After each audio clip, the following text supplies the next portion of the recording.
अस्सलामुअलैकुम दोस्तों, आप लोग देख रहे हैं कस्टम टीचर यूट्यूब चैनल। आज हम लोग पढ़ने वाले हैं क्रोमोसोमल थ्योरी ऑफ इनहेरिटेंस। तो एक साइंटिस्ट थे जिसका नाम था कार्ल कॉरेंस। उन्होंने डिफ़ाइन किया था role of chromosomes in inheritance कि इनहेरिटेंस के अंदर क्रोमोसोम्स का क्या रोल है। उसने मेंडेलियन वर्क को मेंडेलियन पेपर को रीपब्लिश किया, रीडिस्कवर किया। उसके बाद एक साइंटिस्ट थे जिनका नाम था वेल्टर सर्टन ने थ्योरी ऑफ क्रोमोसोम्स को जो है वो फार्मूलेट किया। इसने ये कहा कि एक इंडिविजुअल जो है ना वो फ्यूजन ऑफ गैमेट से बनता है। एक गैमेट में हाफ नंबर ऑफ़ क्रोमोसोम्स होते हैं, यानी एक जो ह्यूमन सेल है ना उसके पास अगर 46 नंबर ऑफ़ क्रोमोसोम्स होते हैं तो एक गैमेट के अंदर उसके हाफ होते हैं, 23 नंबर ऑफ़ क्रोमोसोम्स होते हैं। एक गैमेट एक नॉर्मल सेल जो है ना वो गैमेट बनता है मियोसिस के प्रोसेस के ज़रिए, जिससे उसके क्रोमोसोम नंबर हाफ हो जाते हैं। मेल गैमेट और फीमेल गैमेट जब फ्यूज़ करते हैं तो इंडिविजुअल बनता है, यानी एक गैमेट के अंदर 23 नंबर ऑफ़ क्रोमोसोम्स हैं। मेल वाले गैमेट के अंदर भी इतने ही हैं, फीमेल के अंदर भी इतने ही हैं। तो जब एक इंडिविजुअल बनेगा तो उसके अंदर टोटल 46 नंबर ऑफ़ क्रोमोसोम्स हो जाएंगे।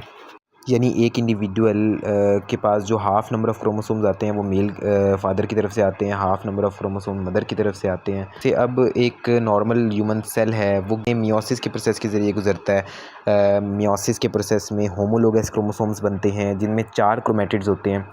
तो एक क्रोमैटिड तो वो होता है जो उस इंडिविजुअल के अंदर, उस ह्यूमन सेल के अंदर मेल की तरफ से आया, यानी फादर की तरफ से आया होता है। एक उस जैसा ही क्रोमैटिड होता है जो मदर की तरफ से आया होता है। यानी इन दोनों क्रोमैटिड्स में डिफरेंस ये होगा कि एक क्रोमैटिड के ऊपर जो एक पॉइंट पे जीन लगा हुआ है, दूसरे क्रोमैटिड पे उसी पॉइंट पे वो जीन लगा होगा, लेकिन दोनों जीन एक ही ट्रेट को जो है ना रिप्रेजेंट कर रहे होंगे। जैसे वो जीन आई कलर का है तो डिफरेंस ये होगा कि जो फादर वाला क्रोमैटिड था वो रेड आई कलर को रिप्रेजेंट कर रहा था, और जो मदर वाला क्रोमैटिड है वो वाइट आई कलर को रिप्रेजेंट कर रहा है। एग्जांपल के तौर पे कह रहा हूँ तो, लेकिन रिप्रेजेंट दोनों ही आई कलर को कर रहे हैं। तो इसलिए मैं कह रहा था कि एक ही तरह के दो डिफरेंट क्रोमैटिड्स, एक फादर की तरफ से जो आया था और एक मदर की तरफ से जो आया था वो, और दो उनके सिस्टर क्रोमैटिड्स, टोटल 4 क्रोमैटिड जो है होमोलोगस क्रोमोसोम में होते हैं, एक होमोलोगस क्रोमोसोम में होते हैं।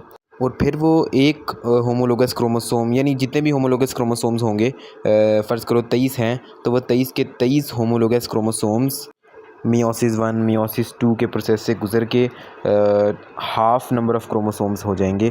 जब गैमेट्स बनेंगे तो 4 गैमेट्स बन जाएंगे, और हर एक गैमेट में हाफ़ नंबर ऑफ़ क्रोमोसोम 46 के मुकाबले में उसके हाफ़ नंबर ऑफ़ क्रोमोसोम्स होंगे। ज़ाहिर है होमोलोगस क्रोमोसोम्स तो पेयर की फॉर्म में होते हैं ना, तो ज़ाहिर है वो पेयर की फॉर्म में होंगे तो वो 23 होंगे। तो इसलिए टोटल जो गैमेट्स में होते हैं वो 23 होते हैं, और जब स्टार्ट हुआ था तो 46 थे। तो इसलिए कहते हैं कि गैमेट्स में हाफ़ नंबर ऑफ़ क्रोमोसोम्स हो गए हैं। इसके बाद एक और साइंटिस्ट मेंडल, उसने 20th सेंचुरी में प्रूव किया था कि क्रोमोसोम्स पर जीन होते हैं। द क्रोमोसोम्स कंटेन जीन्स और alleles the alternative form of genes को कहते हैं। तो इसने प्रूव किया था 2 लॉ पेश करके, जो कि आपको शायद पता होगा, law of segregation and law of independent assortment. उसके बाद टी.एच. मॉर्गन आया और उसने ये ही चीज़ प्रूव की, लेकिन ड्रोसोफिला पर स्टडी करके। तो उसने क्रोमोसोम थ्योरी ऑफ इनहेरिटेंस को प्रूव किया, role of chromosomes in inheritance को प्रूव किया। इसने ये प्रूव किया कि एक ड्रोसोफिला इसने मेल वाला लिया, एक फ़ीमेल वाला लिया। जो फ़ीमेल वाला लिया उसमें जो क्रोमोसोम्स थे XX वाले, वो XX XW+ और XW+ वाले क्रोमोसोम्स थे। और जो मेल वाला लिया उसमें भी XW और Y थे।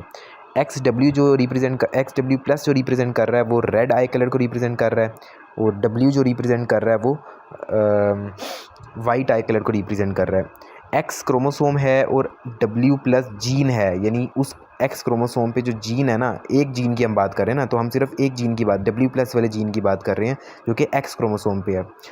तो जब ये फ़ीमेल रेड आई कलर वाली, जब इसके गैमेट्स बनेंगे तो एक तरह का ही गैमेट बनेगा, सिर्फ XW+ वाला। और जब मेल के जो गैमेट्स बनेंगे वो 2 तरह के बनेंगे, एक Y बनेगा और एक XW बनेगा।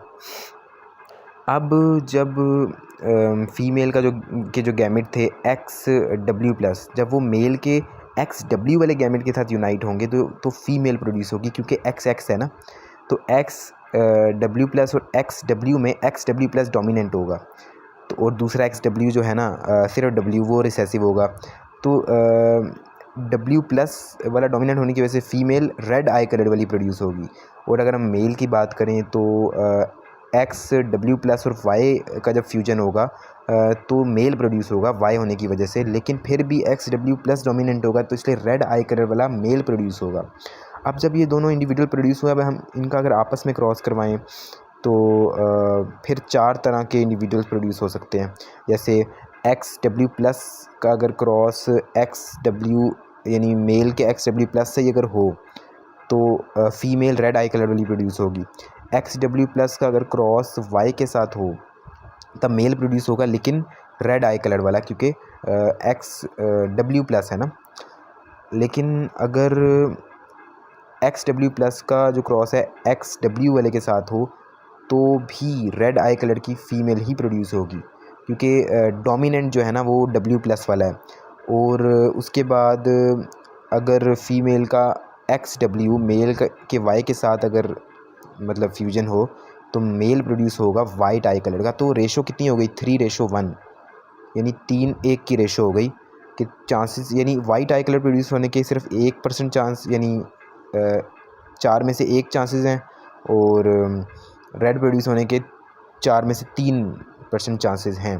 तो कंक्लूजन ये निकला कि क्रोमोसोम के चेंज होने की वजह से, कोई एक क्रोमोसोम एक जीन चेंज होने की वजह से पूरा का पूरा ट्रेट चेंज हो जाता है, रेड आई कलर से वाइट आई कलर हो जाता है।